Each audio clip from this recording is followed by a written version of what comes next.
Oh, them tanks are pretty heavy. But the by gun assistant driver is, you sitting right in, they on both sides of you. You sitting down between them. That where you were? No, I didn't turret. No, I wasn't down there. I had worked down there. Well, did y'all take turns on each job? Well, they might assign you, you know, for what your qualification, what you could do. Are you off tomorrow? No. You going back? Yeah. It's gonna be hard. Yep. There's no redheaded boy, I forgot what his name was now. That guy, he Put your knee down, look, Daddy, so I can see. He got a battlefield commission about a week before we got hit. Who did? That guy, I don't remember his name, but he was a sergeant, and he got a second lieutenant commission. Was he in your tank? Redheaded. He wasn't in my tank, but he was in the company, yeah. You were in the 778th Tank Battalion of the 3rd Armored Division. Spearhead for the 3rd. They call it a Bastard Tank Battalion. You spearhead for the 3rd Army. So when you got into Belgium, were y'all in combat then, or? No, we went to it, as I say, the thing is like a big college, and you go in there and they issue your right gun. Well, they said all the guns go overseas, they're not clean. We got in there and they issued us carbines. You get the water hot and get all that cosmoline off of them, get them cleaned, and then they'll come back and tell you, say, oh, we done issued y'all the wrong gun. said they won't, I know what they're doing. And they said, no, y'all supposed to get them, tank outfit, you're supposed to get them grease guns. So they took them back up and give us grease guns. You have to get out there with barrels of water. You get that cosmoline off, you have to have hot water, don't you? You can't get it off. You got a little burp gun, huh? Yeah, a little barrel on about that long. Nothing. Did you ever shoot it? Oh yeah, I've shot it in dig bullets. It would shoot 45 rounds. What do you shoot? Just shoot it just for the fun of shooting, huh? Yeah. Well, you never shot it in combat, huh? No, I didn't know. It just got more or less kind of self-protecting when you was out of the thing. I didn't think it was no good himself. Had a wire stock. You push it in and use it like a pistol. And you pull that wire stock out and use it like a rifle. You can shoot it in the ground, and that 45 round wouldn't go that deep. Well, 45 is not a very powerful round. You could dig it up. What kind of machine gun does your tank have on? 50 caliber and 30 caliber. 50 on the mounted on a tripod? No, it's mounted. It's got a rack on top of it. It's just on top. And 30 caliber is coaxial. You have all tracers. Shoots the same direction as a cannon? You got it zeroed in with your big gun at 300 yards. So whatever the machine gun hits, the cannon. So he looks through that sight and turn that machine gun on, and when he sees them tracers going into what he's going to shoot at, then he'll hit that solenoid and fire that big gun. Also, the same guy that shoots the cannon fires a machine gun too. Oh yeah, he got all the switches over with him. Which is a good thing. If you don't looking through a periscope, you can't judge no distance. But you just turn that gun on, and we loaded out with all the tracers, and it looked like a streak of fire going where you want to shoot. Yeah. When you get it going where it did, hit that solenoid, it looked like a light dim on an old car. You hit that switch, and that big boy bellow thing. How long did it take to reload one? When the big gun, Yeah. fast, you got a ready rack right around the gun, hold 6 rounds, put your 2 rounds of HEs, 2 rounds of pipe phosphorus, and 2 rounds of armor piercing, and in that rack, and as soon as it fires, it'll fly back, and that case will come out and it's red hot. You better have some of them asbestos gloves. I've done it in the cold, my hands be blistered. Well, you dumped the round out that there. way and slam it in there. When you slam it in there, that breech block's gonna fly shut. If you're ready to go again. No, it don't take but a minute to load it. Wouldn't take no more to load it than it would a pistol. Only it's just a lot heavier. Yeah. You handle them with both hands, and them cases will hot there blister you when they come out of there. Well, y'all dump them out the bottom of the tank somewhere? You know, you got a little door over here. That's Dump them out the side? It's kind of a flap door. Stick it up and throw it outside. You fire very many rounds, there'll be so much smoke in there you can't see anyway. You'll have them fans running. Wasn't no air conditioner heat in them, huh? No, you freeze to death in that boogie. You get down 11 below zero and you touch that metal, you want to stick to it. The whole time you was over there was winter, wasn't it? Oh, it was cold. Man, I've stood them any night. And we didn't have any place to carry sleeping bags or nothing like that. I had a GI blanket. I had it sewed up. I just get in it. That transmission gets real hot, man. It'd take it 4 hours to cool off after you stop running. You'd sleep next to you. I'd hook that transmission, get the heat out of it. Will the whole crew stay in the tank after? Well, that would depend. If we was in a village and they set up a perimeter, what they would do is make a circle and back every tank in. And we'd find a house and we'd go stay in that house. Sometimes there'd be some old Germans in it, sometimes it wouldn't be. They'd just be raising things. I went to bed one night upstairs and one for my tour of guard duty come, and I was muddy to my knees. I never did pull off a thing. I said, I'm getting to bed just like this. Just found yourself a bed and went to sleep? Yeah. They'll come wake you up when come your time for a guard. As long as they know where you are? Well, they knew that. They'd set up this perimeter with all them tanks and make a circle where you could observe. If somebody in every tank, you could observe.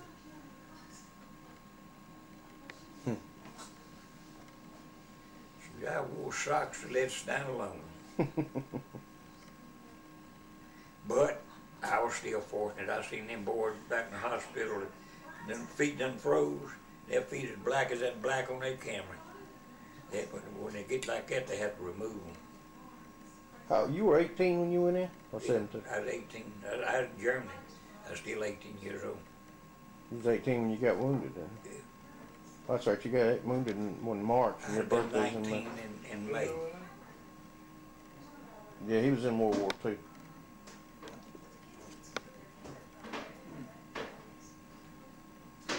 So you went over there, when you went to Germany, you went on, you went to Europe, you went on a, was it a passenger liner? Yeah, it was the third largest in the world at that time. That y'all slept in? It's a limey ship. They serve boiled eggs for breakfast and sauerkraut and Wendy's for lunch. That's it, 2 meals a day. Imagine you get a little seasick out of that. Was y'all in a big convoy? No, a big ship like that can't, we hit too fast for a convoy. We come back in a convoy. No, we weren't alone. Because there weren't no submarines out there coming back, was there? Well, they got all that equipment on there, and they'll change course or something. Well, I was going to say, though, but your war was over when you came back on the hospital ship. Yeah, but it was, I guess it was 30 or 40 ships in that convoy. Most of the convoy come to New York.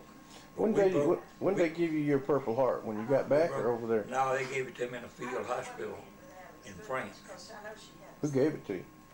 Oh, some officer, I don't know. Was he in your tank battalion? No, he wasn't in my tank. I guess he's with the hospital staff as well as I remember. I don't know. And they just come by and give it, pass them out? They just come by and give it.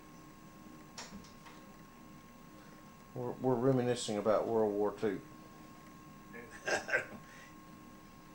I don't see nothing too innocent about it. I was real interested.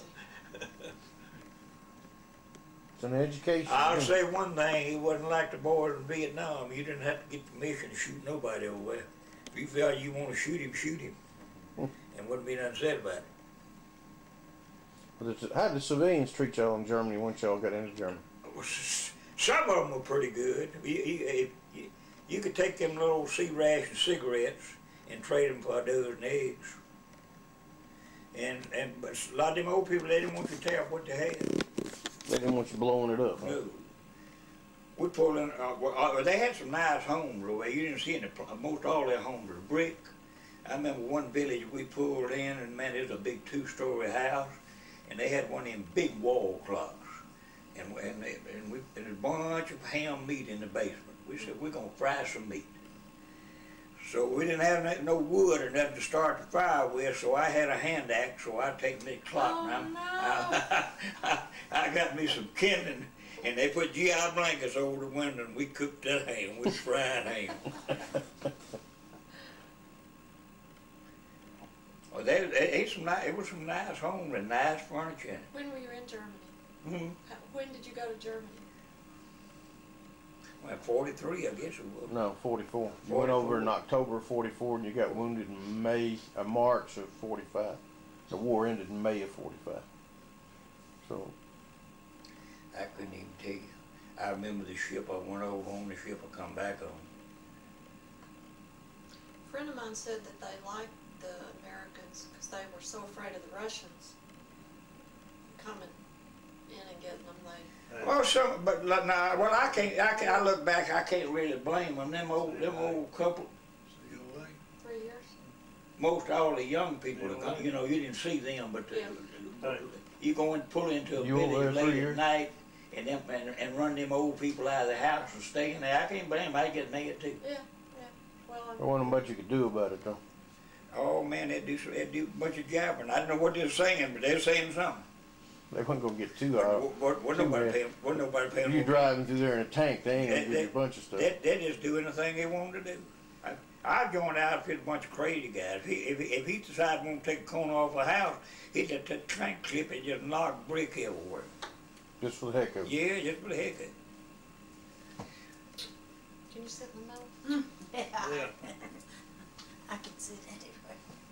While we're saying, hey, this couch. Well, when you first got in the outfit you were in, were y'all in combat day to day, every day? Oh yeah, yes sir.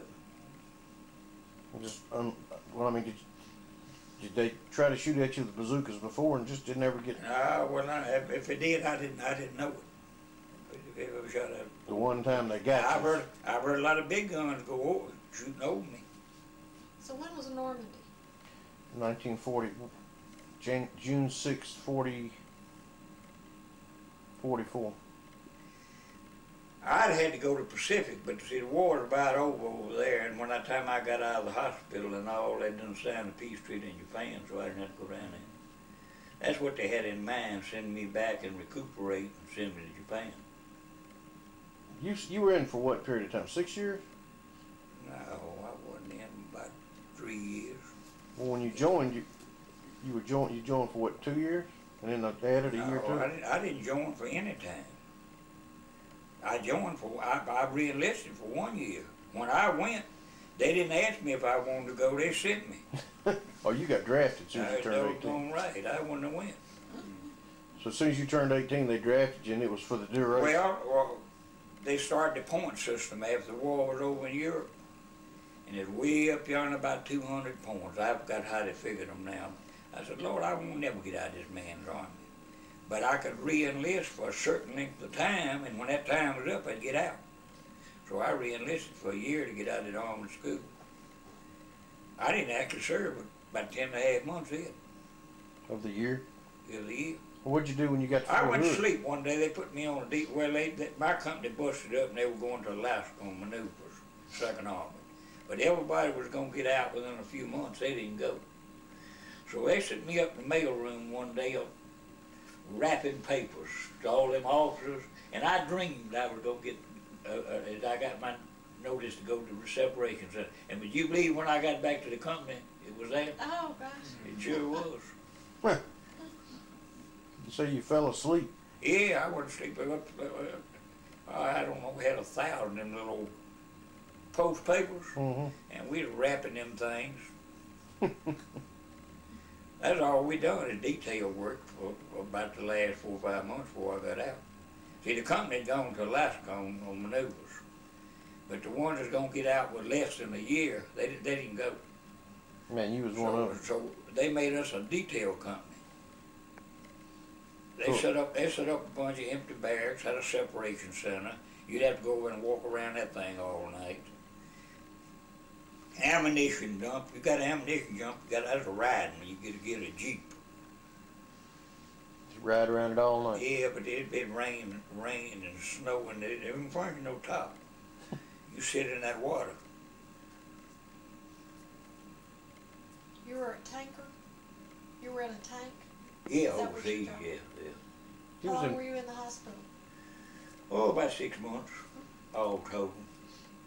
But they do different phases. I come back, I was in a general hospital in Boston. And then they sent me to New Orleans. They kept me down there a while, and then they got what they call a rehabilitation hospital in San Antonio, Texas. Down there, you don't even know you're on a military base. It's big brick buildings and all. You don't have to have no pass. And you more or less you don't have any duty. Eat in a dining room before to a table and all that stuff. That's something you hadn't been used to in the Army. I stayed down there about 4 months. And then they sent Did me you back. see Ann? Huh? Did you see Ann while you were in the hospital? No. I rode a hospital train from Boston, Massachusetts to New Orleans, Louisiana straight. Ooh. We come down, I remember coming through Atlanta. Them hospital trains are all the sides are solid glass.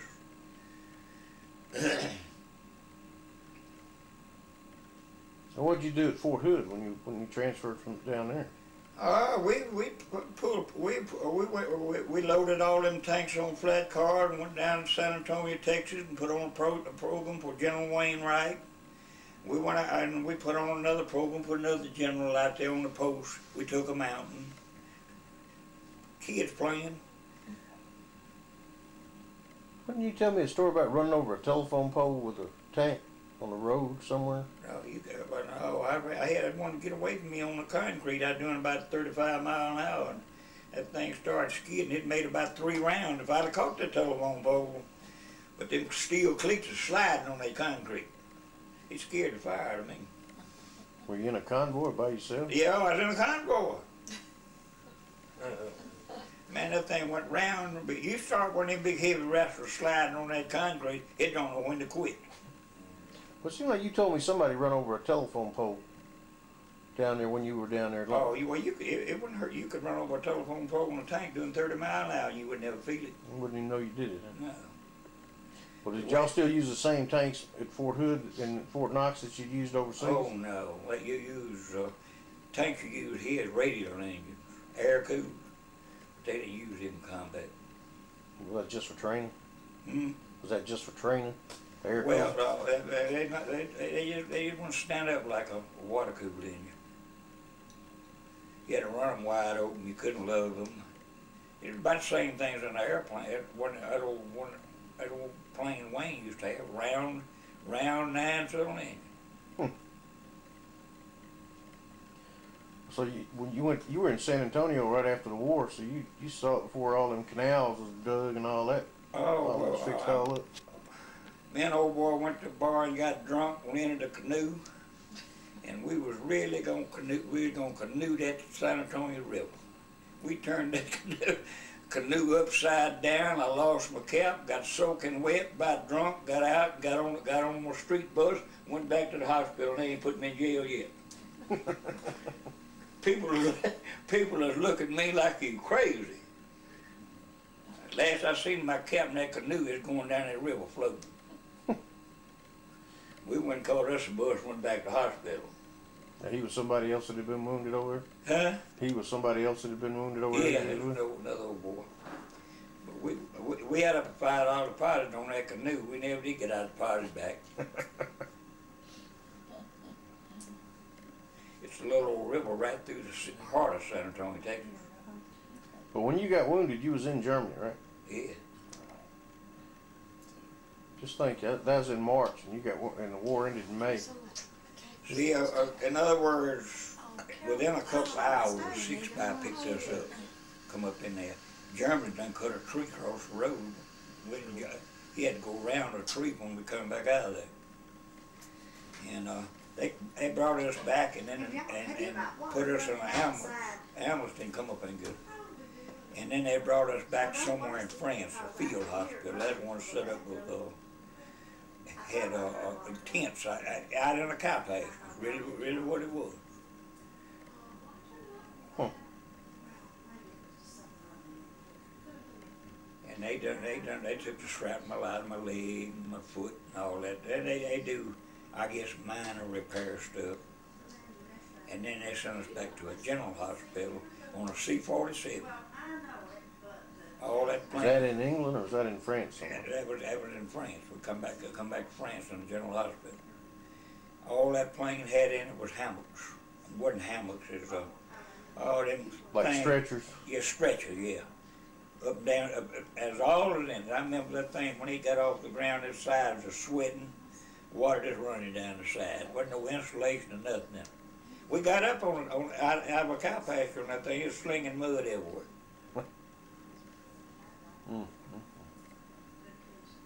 Did you ever see after y'all got hit? Did you ever see any of the guys you were with ever again? Well, I saw one of them when we got back to that hospital, and then they separated us. No, I never heard from another one of them again. Yeah, and I don't guess you even heard or seen or nothing of them since.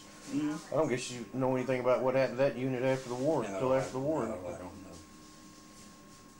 Do you remember any of your officers' names? No, I don't remember those. You can't remember any of the other guys' names in the tank with you? Was the guy in charge of your tank a sergeant? No, well, yeah, you have a sergeant in that particular tank. Yeah. But you may have 6 tanks in a platoon, and there's going to be a man about a second lieutenant.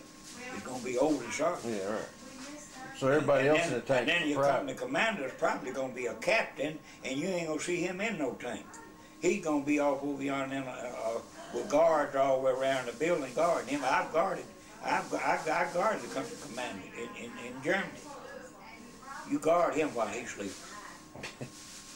You ever see Patton while you were there? Yeah, I saw Pat. I saw Eisenhower too. There? Where at? We stood inspection. We got 3 days R&R one time, and Patton come up in. We had to put our ties on, stand inspection. Might not be clean. Some little old village in Germany. Patton come up in. We held inspection. We're supposed to clean guns, and I don't know nobody that ever touched a gun. You talking about the big guns or your... Yeah, them big guns. Yeah, that's what they give it for. Was to clean them guns. Ray, we'll see you Christmas. How about that? All right. Well, Loretta, come Y'all back don't and have see to hurry. Well, Ed, y'all come over here. Well, Tim's getting tired. He's getting tired. Okay. Yeah, he gets, he naps during the day a whole lot. He's not. You know, I wished I could. First time I've ever laid down, I guess, is yesterday, and I was so tired I never go to sleep. Well, I'm not sure he sleeps that much, but he watches TV in his own bedroom, and he lays down a lot, so he... Well, Jim, you come back and see us here. See you later. Take care. Here. Happy 4th of July. See you later. All right. Come back to see us. Thanks for the dinner. It was good. Well, we're proud that you had. I wish y'all go see the little fireworks demonstration with us. No, we can't. We won't stay out that late. Then you'd rather go home and watch television. Y'all be careful. We missed seeing the girls today. Yeah, we did too.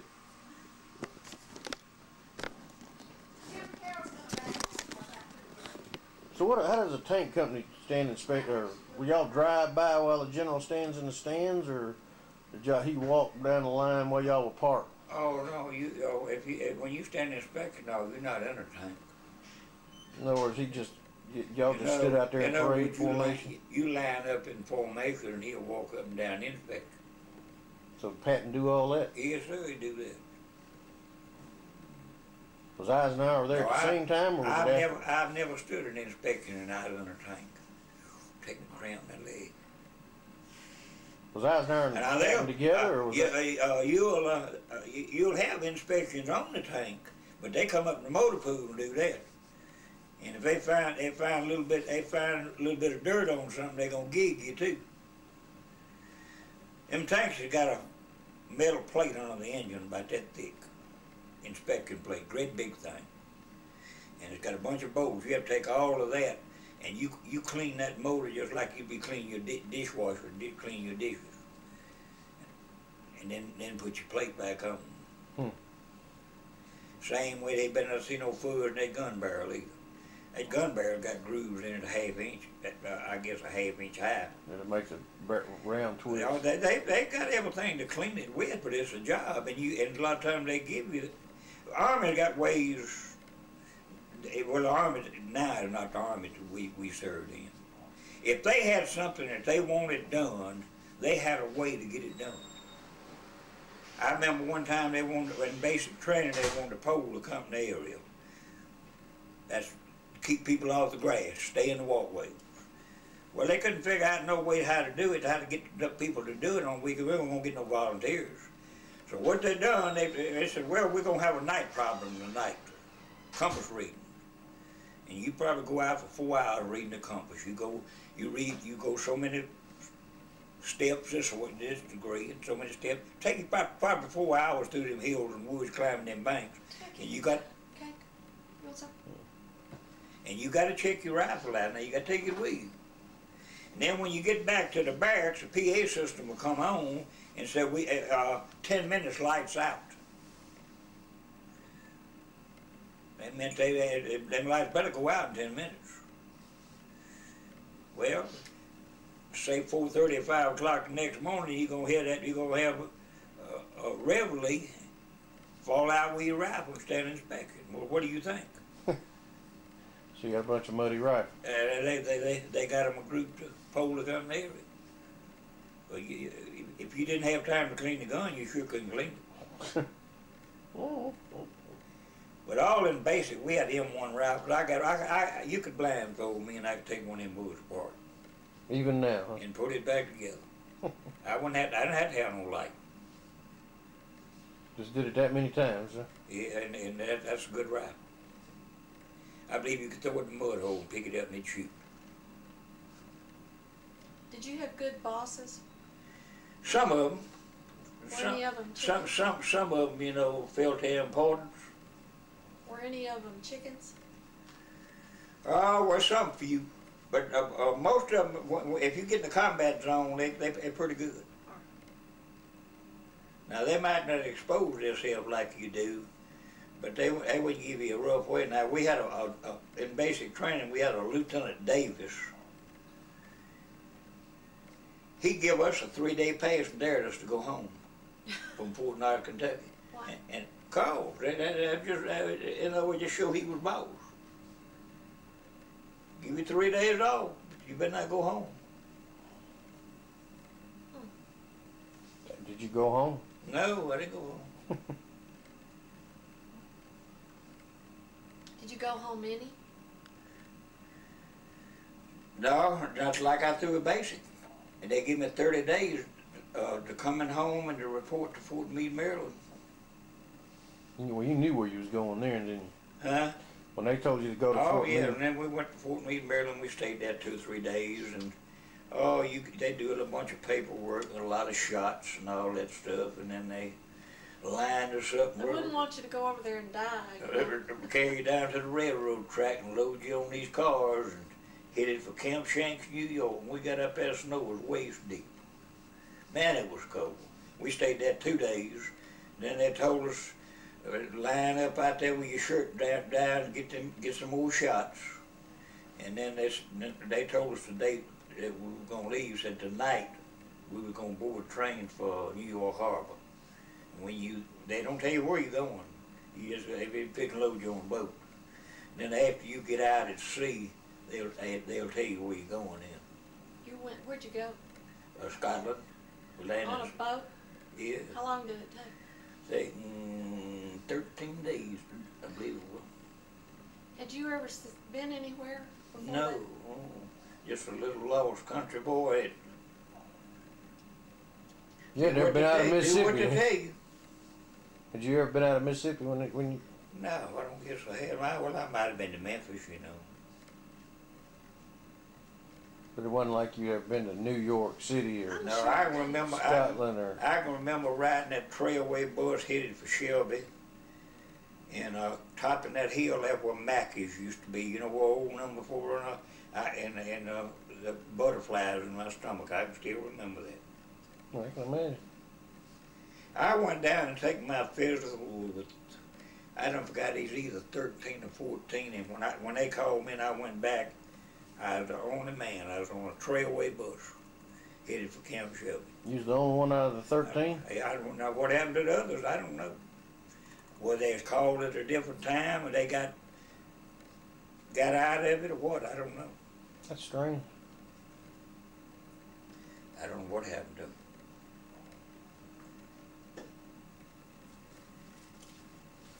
Got it?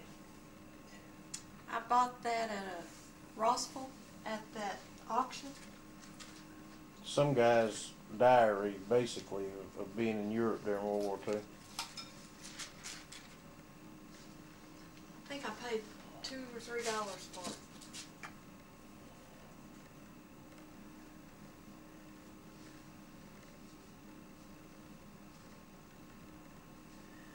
This is an operator's ladder.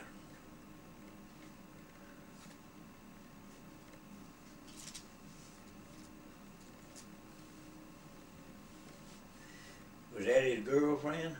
You don't know. He had several, I think. He's got pictures of lots of women in there. Did you ever take any pictures when using? Oh, you didn't have no camera or nothing, I don't guess. No, I ain't never been much on pictures. Ain't nobody in a tank with you took none or anything like that? No, we didn't. You didn't take nothing like that in combat. You didn't take no cameras or nothing.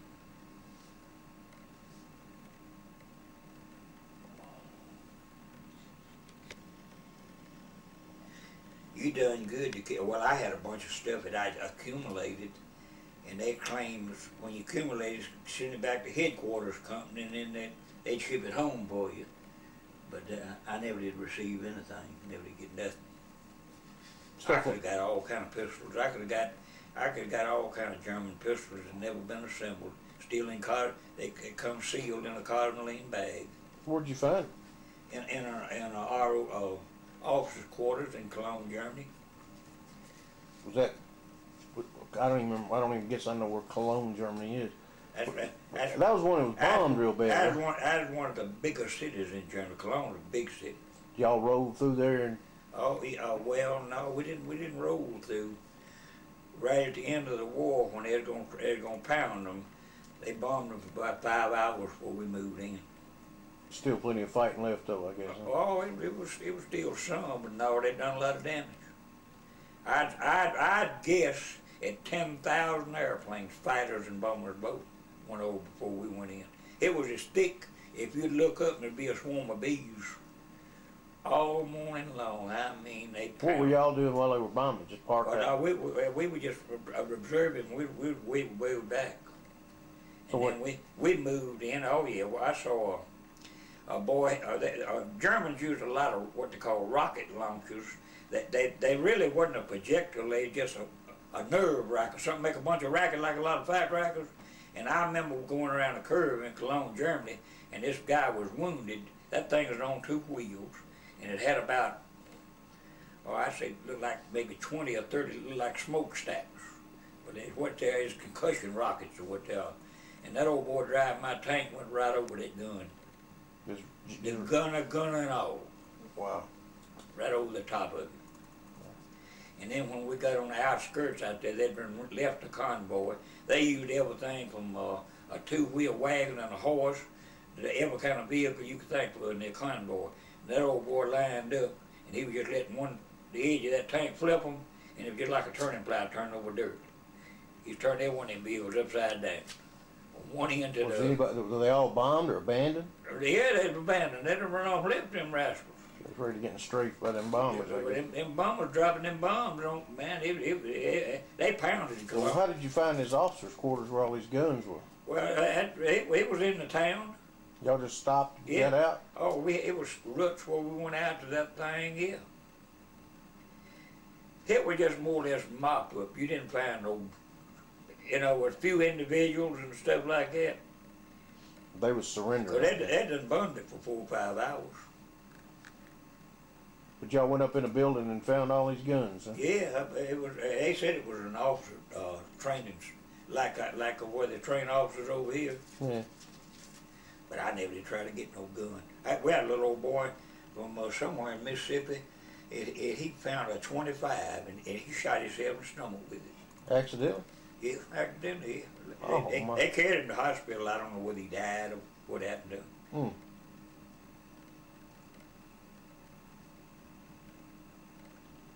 What's the worst thing you ever saw over there, Ray? Carol, I don't really know. All of it? Yeah, well, put it this way, they play for keeps, it ain't no game. Said you had to stand guard duty on some dead people? Oh yeah, I stood, when I first joined the outfit, we had a tank, they had a tank to get hit that day with a German 88, and it blew that boy's head off. He hadn't been in combat for 3 days. Anyway, they put him out there on a stretcher. It was an intersection on the road, and they laid him out there on the intersection, and they had me to guard. They didn't pick his body up till the next morning at daylight, and I stood guard on him at night. How did they keep up with all the bodies? You tell me, I don't know. Somebody come got him the next morning. Why do they feel like necessary to keep guard his body though? They think somebody going to. I don't know what. I stood there beside him, and he was on that stretcher. They had him covered up. He had a GI blanket over him. He still had his combat boots on and everything. And when they come got him the next morning, I went back to my company. Daddy said he had it one time. He had him a German motorcycle. He found it in the basement of a building. Said he'd get it out and ride it up and down the road. He'd quit and he'd work on it. He'd ride it some more. He said, "What'd you do?" So he keep it about 5 days and then just throw it down. Yeah, I got tired of it and threw it away. Well, it's hard to carry anything like that. You have to just tie it on, you know. Didn't any of the guys at the tank? None of them want to ride it. Oh, if some of them might have rode it, I don't remember. If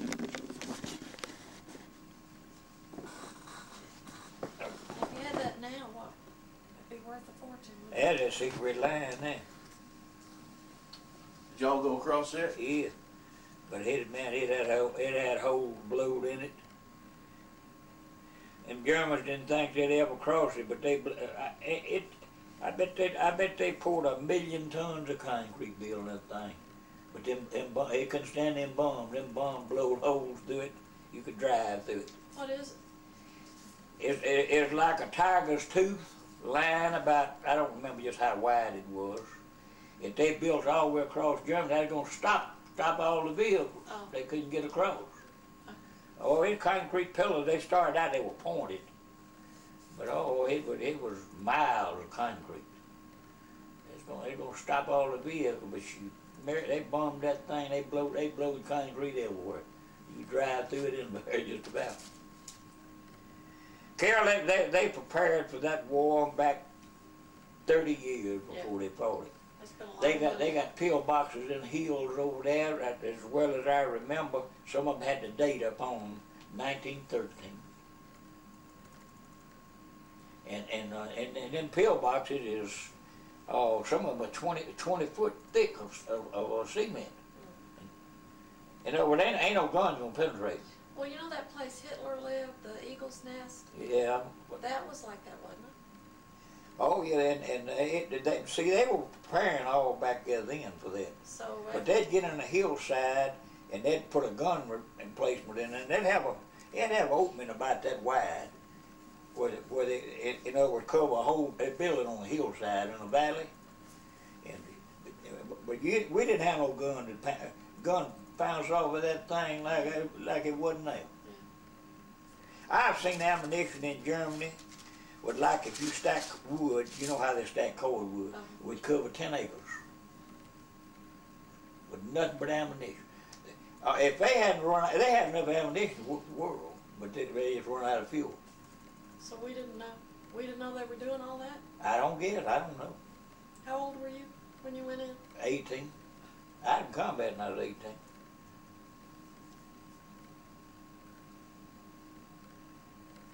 See, the United States had demolition crews would come along and blow up all those ammunition dumps where they had that ammunition stored. They'd set charges and then blow it all up. But man, they had the ammunition. Undoubtedly, they'd stacked it there for years. Well, weren't the big manufacturers over there? Hmm?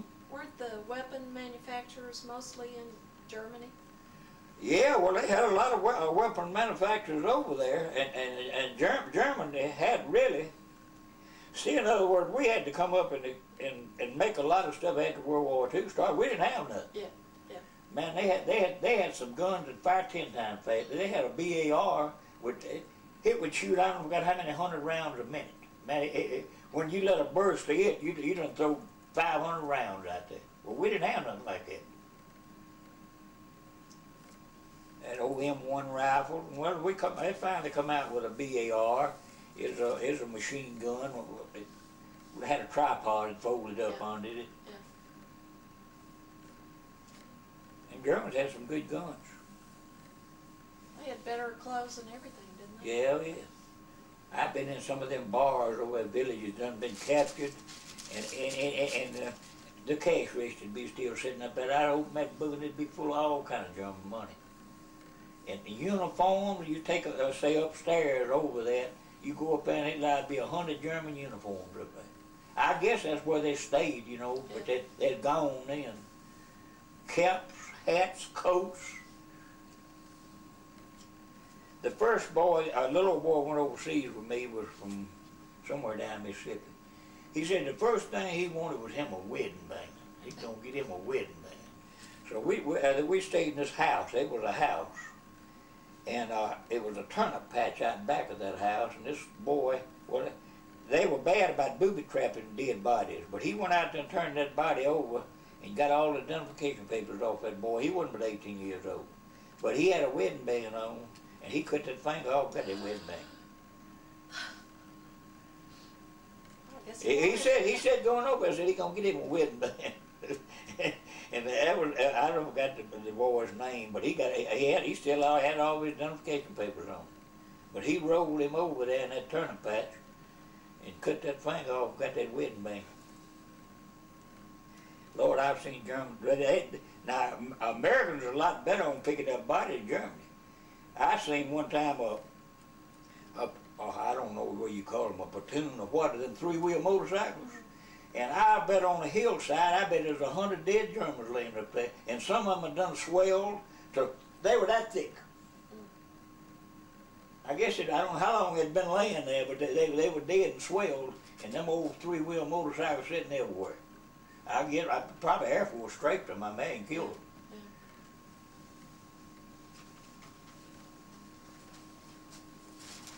What were you talking about?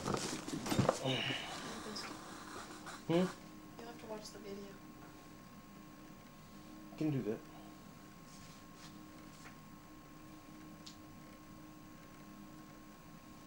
That looks like one of them old trains, about like we went up through France on. When it get daylight and you thump a cigarette like that, it'd be 5 Frenchmen to jump on top of one to get that cigarette. How'd the French treat you? How did the French treat you? Well, I never did really have any, you know, we stayed there a while, but we never did, they set up a portable shower on the square. We'd line up there with canvas, and everybody take a shower with the same water. We had them chemical pumps and all. You walk through there and take a bath. But I never did have any dealings with the French. Did you ever go to Paris? Where? Paris, the capital of France? No, I was pretty close, but see, I was on crutches when I was in the hospital in Paris, and a lot of them boys that went at night, but I never did go.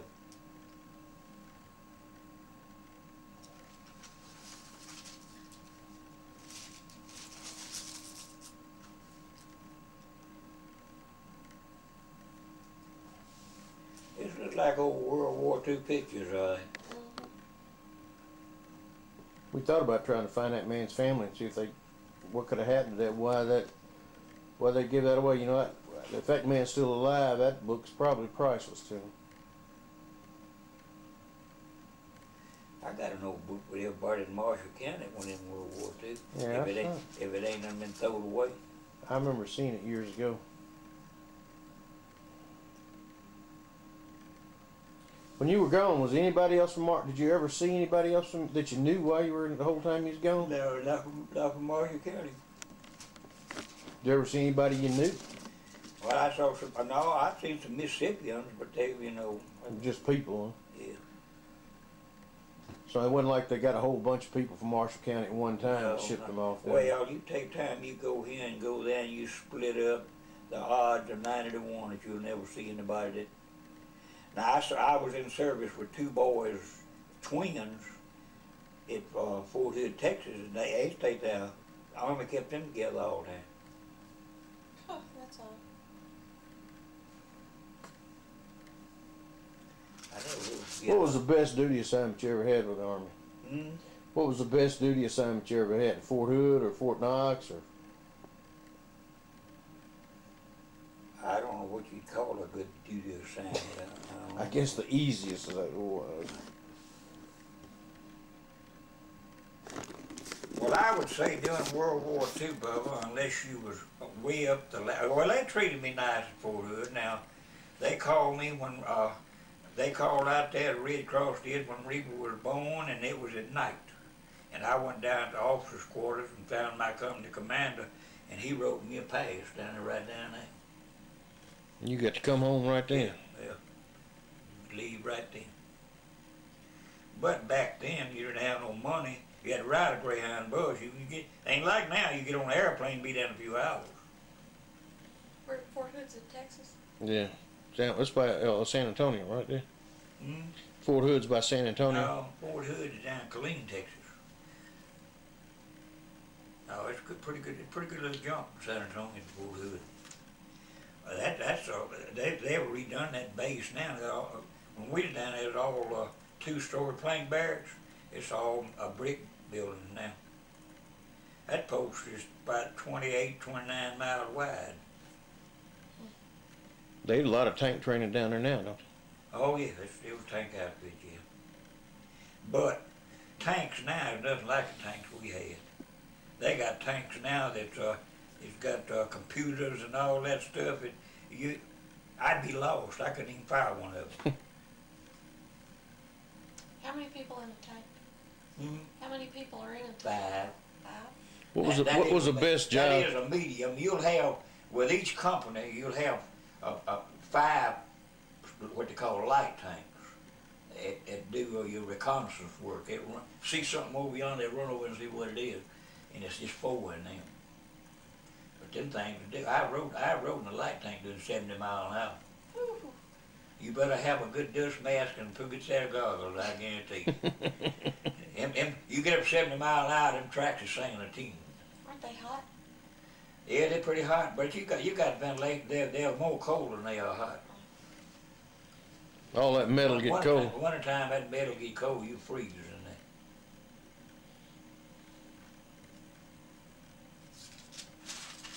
What was the best job to have in a tank? Well, all of them carried a responsibility. I guess gunner was a good job. I had a lot of gunner training. You look through there and see that through that periscope, and it targeted it and everything. You know, I can look right through it and tell me how many yards I turned the round was gonna fall, but I might not tell you how many yards the thing is away. Didn't you say something about one time about y'all always shot church steeples when you went into a town? You know what now? Shot church steeples because that's where snipers always. Yeah, well, you shoot basements too. We'd always fire in the basement with white phosphorus. That's a jelly. That's a jelly like a flamethrower. And when you fire in there, you'll see a cud of blue smoke come out. And if there's somebody in there, he gonna just about come out. How do you shoot? Would you just find a window and stick the barrel of the cannon in it and shoot in the window? I mean, how do you shoot in the basement? We'll shoot the side of the building. It'll go in that basement. I guess I just never really thought about it that way. You're talking about a projectile about 5 inches in diameter and about 12 inches long. That booger, and you fire an HE round, and inside when it hits, it's gonna explode like a stick of dynamite. Y'all ever have any snipers shoot at you from? Oh yeah, we let you have to do that. We had some in a foxhole one day, and that's when them light tanks went out there. They wiped him off. They shooting at us. They was way out on the hillside in the foxhole. They sent them light tanks out there, though, and they murdered them in the foxhole. What did they shoot at? What, shoot at you with rifles? Yeah, they shoot at you with a rifle. Well, that sounds like kind of a dumb thing to do. Shoot at a tank with a rifle. Yeah, but if you think you killed somebody, shoot him. They thought they was hid too.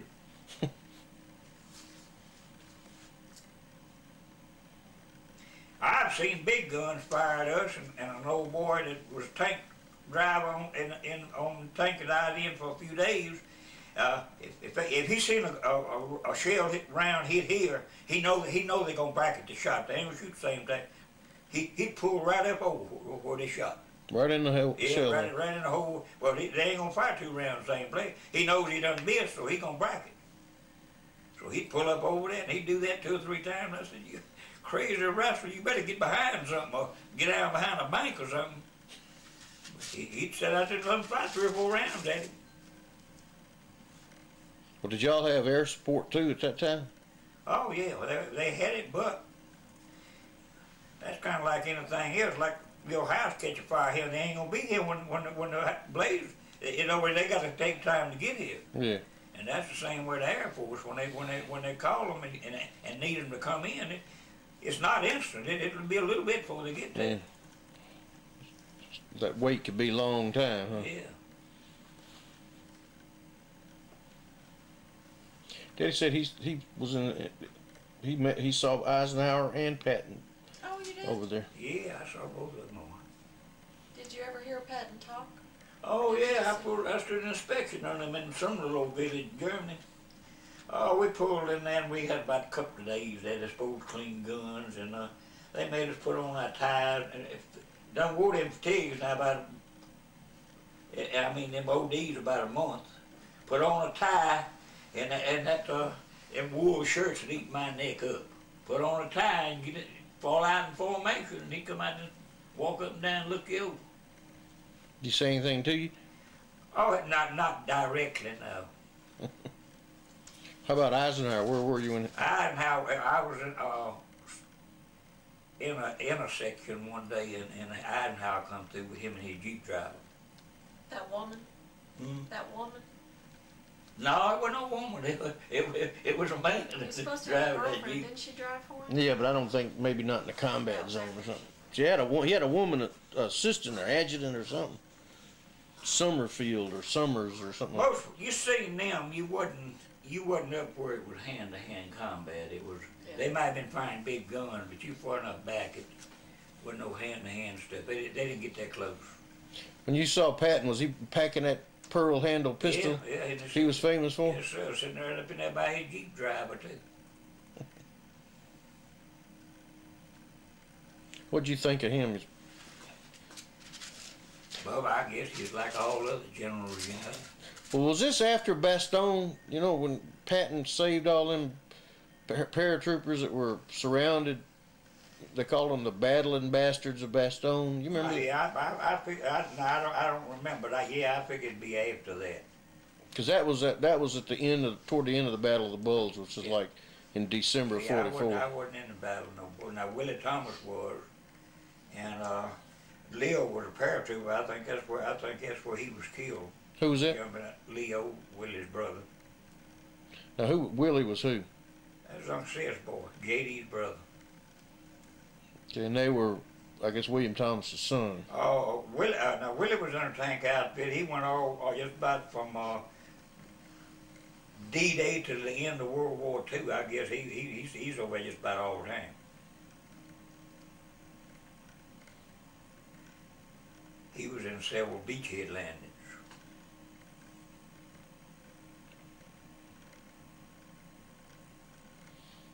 So y'all go in them little towns in Germany and just kind of.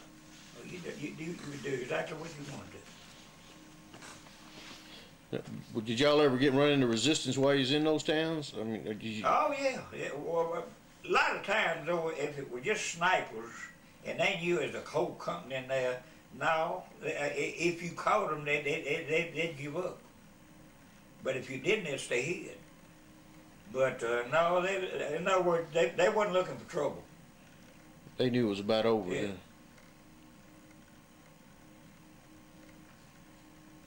Did you ever run up on any other tanks, German tanks? No, I prayed to God that I never would. Nope, I never met another face to face. They had some tanks that make ours look like a tin box. Did you ever see any of them bombed out or? Yeah, oh yeah, I've seen a bunch of them, but I never met one face to face when it was in combat. What was I always worried about going into them villages, going around a building, and be a long street, and he'd be right down at the other end. Yeah. That German 88's wicked. That's good. I've seen that boy that I stood guard on. He went through 16 inches of solid steel before he killed that boy. 16 inches. 16 inches. Goodness gracious. Little old projectile ain't about that big around, about that long. But now their shells are made, they're real big back here, but when they get up where the projectile is, it gets little. Get a whole lot of punch. Oh, it got a whole lot of, man, it got a whole lot of pressure. We didn't have a gun that would penetrate a German tank. Just had to have, depend on the airplane. They come out with that 90 millimeter, but it wouldn't penetrate a German tank. But that German 88, it'll come on through there. Was the 88 a towed gun, or was that the cannon on the tank? That's a big gun on the tank. We had a lot of patents that Germany didn't have. See, you could take one of our tanks and start the turret going around and around, and you could let it do it for a week. Well, Germany couldn't do that. They never developed that. They'd go this far, and then they had to go back this far. If they had to shoot back this way, they had to turn around. I think you could straight out the tail end. On the move. Yeah, on the move. Yeah, it had a gyro stabilizer. You turn the gyro stabilizer on and jump a log, and that barrel will stay just as level as that. German tanks, they had to stop the shoot. They didn't have that during World War II. I'm sure they got it now, but they didn't have it during World War II. Their turret just goes so far, and if you're a little further around, he gonna either have to turn around to get his gun towards you. And while he's doing that, I guess you're trying to shoot him. Huh? Yeah. Oh yeah, if I'd have been on the gun and while he was turning, it might not have penetrated him, but I'd have pounded him. Well, did y'all swap off jobs in the tank just to keep everybody sharp on everything?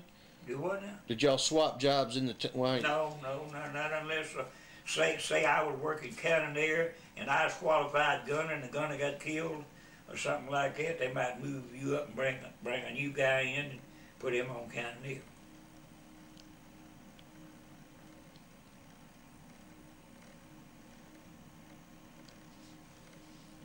It's interesting. You ought to see that movie, Saving Private Ryan, Pop. I'd be interested to hear your opinion of just how real it seemed.